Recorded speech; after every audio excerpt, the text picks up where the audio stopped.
దేశంలో అన్ని చేంజ్ అయ్యాయి, మీ నగలు కూడా చేంజ్ చేయండి. మీ పాత నగకు గ్రాముకి 150 రూపాయలు ఎక్స్ట్రా పొంది కొత్త నగలు తీసుకోండి. అదే తక్కువ తరుగుకు మీ లలితలో మాత్రమే.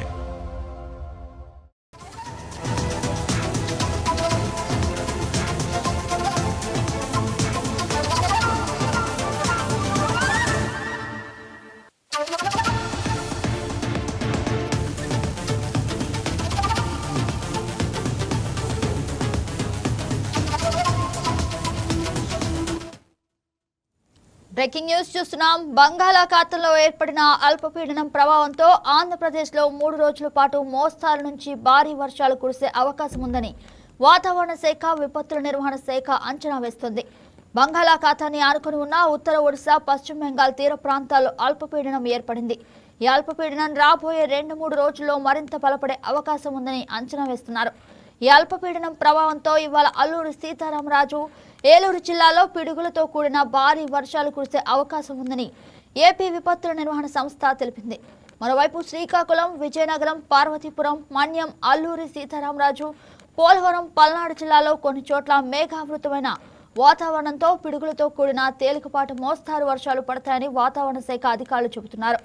మిగతా జిల్లాలో తేలికపాటి వానలు పడే అవకాశం ఉందంటున్నారు. తీరం వెంట ఈదురుగాలులు గంటకు 40 నుంచి 50 కిలోమీటర్ల వేగంతో వీచే అవకాశం ఉందని ప్రజలు అప్రమత్తంగా ఉండాలని సూచించారు. అలాగే మత్స్యకారులు సముద్రంలోకి వేటకు వెళ్లొద్దని హెచ్చరించారు.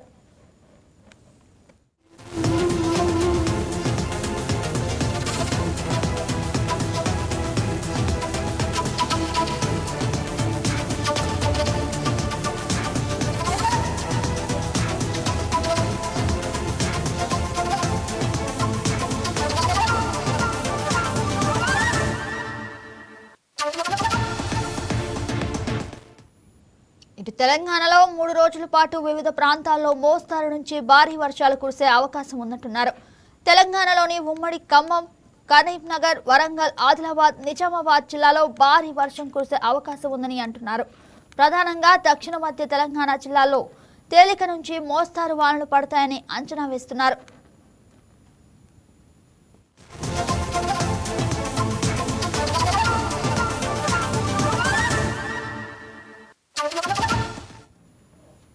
ఇదే అంశానికి సంబంధించి మరింత సమాచారం మా కరెస్పాండెంట్ బిందు ఫోన్లో అందిస్తారు. హలో బిందు, చెప్పండి.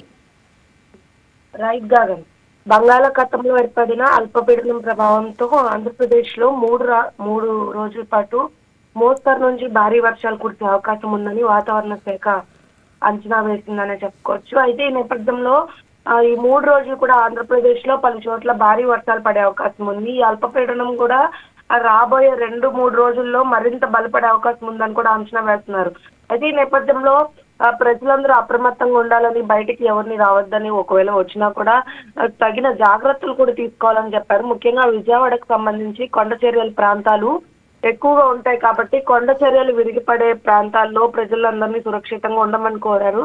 అదేవిధంగా ఇప్పటికే ఆ కొండ చర్యల్లో నివసిస్తున్న ప్రజలు ఎవరైతే ఉన్నారో వారందరినీ కూడా సురక్షిత ప్రాంతాలకు వెళ్ళమని హెచ్చరిస్తూ ఉంటూనే ఉన్నారు. కానీ అక్కడ వారి నివాసం ఉండడం వల్ల ఈ వర్షాల కారణంగా వారు ఎటు వెళ్ళలేని పరిస్థితి కనిపిస్తుంది.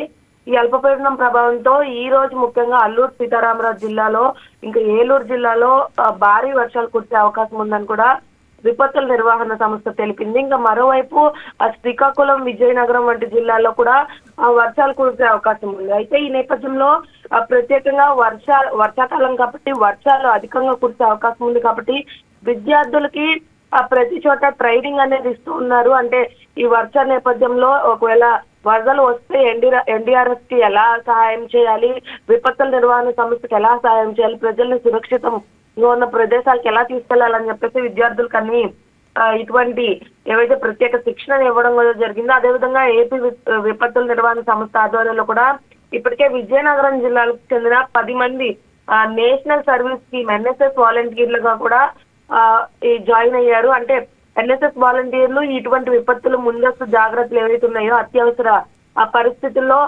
ప్రజలకి సహాయం చేసే విధంగా కూడా ఇది ఉంటుందని కూడా చెప్పారు. అయితే ఇటు ఆంధ్రప్రదేశ్ కాకుండా తెలంగాణలో కూడా ఇదే విధంగా 3 రోజుల పాటు వర్షాలు కురిసే అవకాశం ఉందని కూడా చెప్పారు. ఇంకా తెలంగాణకు సంబంధించి ఖమ్మం, కరీంనగర్, వరంగల్, ఆదిలాబాద్, నిజామాబాద్ జిల్లాలో కూడా భారీ వర్షం కురిసే అవకాశం ఉంటుందని చెప్పారు గగన్. అయితే ఈ 3 రోజుల పాటు కురిసే ఈ ఎడతెరపని వర్షానికి సంబంధించి ప్రజలందరూ అప్రమత్తంగా ఉండాలని, ఎవరైతే తీర ప్రాంత ప్రజలు ఉన్నారో వారు కూడా చేపల వేటకు వెళ్లకుండా తీర ప్రాంత ప్రజలు కూడా అప్రమత్తంగా ఉండాలని ఇప్పటికే ఆరెంజ్ అలర్ట్లు జారీ చేసిన నేపథ్యంలో అనిపిస్తుంది కదా.